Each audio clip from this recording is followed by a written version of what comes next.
aujourd'hui c'est de nouveau un nail art pour débutantes. Donc aujourd'hui nous allons réaliser donc un nail art zèbre. Donc je vais vous apprendre un petit peu les techniques pour zébrer correctement au niveau de votre nail art. Donc vous allez voir, c'est une déco très simple à réaliser. Donc je vais vous montrer un petit peu ce qu'on va faire. Donc voilà, la petite merveille du jour. Donc voilà, on va apprendre à réaliser ça. Donc vous allez voir, c'est hyper facile à faire. Pas besoin de beaucoup de matériel, juste d'un bon vernis couvrant. Donc là ici j'ai pris un Jamais Maybelline, je vous donnerai les références juste après. Et également mon fameux liner noir, je pense que celui-là vous allez m'en entendre beaucoup parler, parce que je l'adore, il est vraiment génial.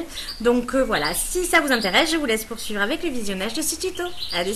Alors, tout d'abord, vous aurez besoin donc d'un vernis. Donc ici moi j'ai pris le Jamais Maybelline, donc, enfin le Maybelline New York, pardon. Donc c'est Tenu Strong Pro, c'est la référence 77. Donc voyez, et là derrière vous avez également la référence directement. Donc là ouais, on n'arrive pas trop bien à voir la caméra, je suis désolée. Donc c'est le 16ED00. Donc sinon c'est la couleur 77. Voilà, donc que vous pouvez trouver donc en grande surface. Moi je l'avais acheté à Carrefour, donc vous pouvez très bien aller à Carrefour. Ensuite, j'ai pris mon petit liner Peggy Sage. Donc celui-là, vous allez m'en entendre parler souvent parce que je l'adore. Il est vraiment génial. Le pinceau est nickel. La couleur extra pigmentée, pardon, je trouvais pas mon mot. Donc génial, franchement génial. Donc je vous rappelle la référence. Donc c'est le Peggy Sage, référence 01331. Non, pardon, 01311, excusez-moi. 01311. Voilà, de chez Peggy Sage, donc génial, au top. Et donc en top coat, moi je me servirai de celui-ci. Donc c'est un vernis joli argent, comme son nom l'indique, de chez Agnès B. Donc en fait, moi je l'avais acheté sur les créateursdebeauté.com, mais il me semble bien que le site a fermé. Donc je pense que vous pourrez peut-être essayer de le trouver chez Claire's ou en grande surface.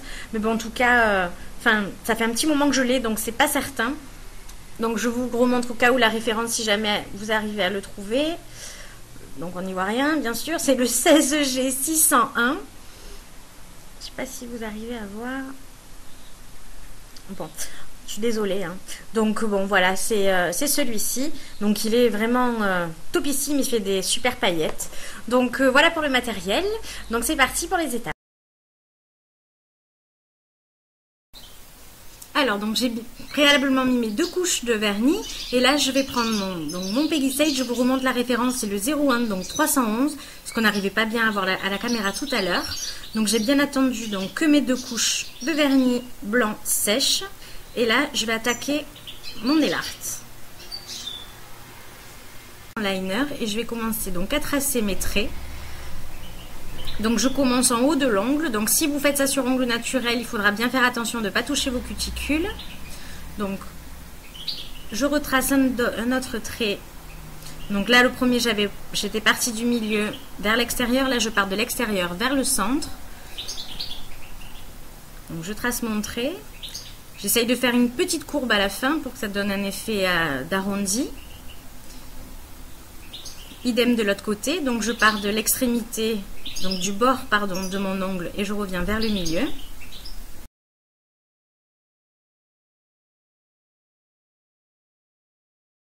Donc là, je viens former mon petit triangle. Et ensuite, j'en profite vu que je suis dessus, donc je le remplis. Et petit à petit, je continue comme ça. Donc là, je le fignole. Voilà, n'hésitez pas à repasser. Tant que c'est pas sec, vous pouvez faire ce que vous voulez. Le tout, c'est voilà, de vraiment être précise. Donc, quand je commence et que je fais des traits de l'autre côté, je les termine pas parce qu'en fait, ça me donne juste des repères pour essayer de garder à peu près la même distance entre mes 2 traits de chaque côté. Donc, par exemple, si j'ai fait mon trait à droite, donc je fais mon triangle à gauche, je refais mon trait à droite pour que je sache où positionner mon triangle de gauche. J'espère que c'est clair. Donc là, à gauche, donc je fais mon triangle directement. Et à droite, donc je fais mon petit trait de repère. Et là, je repars à gauche. Donc, au niveau de l'histoire de droite et gauche, en fait, je le fais comme si c'était en face de moi. Comme si je voyais mes ongles, en fait. J'imagine vraiment que c'est sur mes ongles que je fais ça. Donc c'est pour vous donner à peu près le sens que vous vous disiez pas, mais elle est à l'envers, je comprends pas. Non, non, pas du tout. En fait, je l'imagine comme si c'était fait sur moi en fait, directement sur mon ongle. Et donc au niveau du dernier triangle, je le cale directement tout au bord de mon ongle, au bout de mon ongle, et je fais mon triangle directement. Et là, j'attaque l'autre côté. Donc là, je vais commencer à remplir, donc je vais créer tous mes petits triangles, petit à petit. Et je fais ma petite courbe à la fin pour donner cet effet arrondi. Vraiment pour garder l'esprit naturel. Donc c'est vraiment un nail art nature. Donc voilà ce que ça vous donne. Donc voilà, on a vraiment cet effet de zébra. Donc voilà, c'est l'effet qu'on recherche. Hein, donc on est bon. Donc là, je prends donc mon top coat. Donc je vous remonte la référence qu'on ne voyait pas tout à l'heure. Donc c'est le joli argent, référence 16G601. Donc voilà, comme ça vous le revoyez bien. Donc une fois que mon zébra et tous mes traits de liner ont séché, donc je prends mon top coat et c'est parti. Donc j'en applique toujours du milieu de l'ongle vers le bout de l'ongle. Et ensuite on part sur les côtés jusqu'au bout de l'ongle. Donc comme je m'en sers souvent de ce petit vernis, comme vous en apercevoir, je le remue souvent parce qu'en fait il n'y en a pas beaucoup dedans. Donc voilà, j'en reprends à chaque fois, mais il faudrait vraiment que j'arrive à le retrouver. Donc voilà l'effet que ça donne. Donc moi je trouve que cet effet paillette dans ce top coat, ça rend vraiment le nail art vachement plus sympa, plus glamour. Enfin moi j'adore vraiment. Je trouve que ça donne un effet vraiment glamour, mais vraiment. Donc voilà, je suis très contente de ce nail art et j'espère que ça vous plaît aussi. Et voilà les filles, c'est tout pour aujourd'hui. J'espère que ce tuto vous a plu. Moi j'étais ravie de vous le présenter.